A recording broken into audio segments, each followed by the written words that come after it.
ছুটি। প্রতিজ্ঞা সিরিয়ালে আজকে সম্পূর্ণ পর্বটি দেখার জন্য একটি লাইক ও সাবস্ক্রাইব করুন। ছুটে ঘুমের মধ্যে তার ছোটবেলার সেই অ্যাক্সিডেন্টের ঘটনাটি স্বপ্নে দেখে চমকে ওঠে।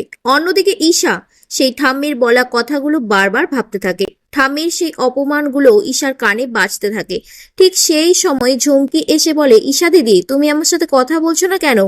তখন ঠাম্মির সামনে, আমি সব দোষ তোমার উপর দিয়েছিলাম, তার একটা কারণ আছে। ঈশা বলে, তুমি এখান থেকে চলে যাও, আমি তোমার কোনো কথা শুনতে চাই না। সুযোগ পেলে তুমি আমাকেও ছাড়বে না, এটা বুঝে গেছি আমি। ঝুমকি বলে, ঢং দেখো, বিশাল দেমাগ দেখাচ্ছে আমাকে। তোমার এই দেমাগ কোথায় থাকে সেটা এবার দেখি আমি।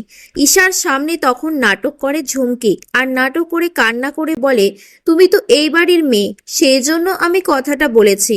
তুমি দোষ করলে কেউ কিচ্ছু বলবে না, আর আমার উপর দোষ থাকলে এমনিতেও অভি আমাকে পছন্দ করে না, এ বাড়িতে আমাকে তো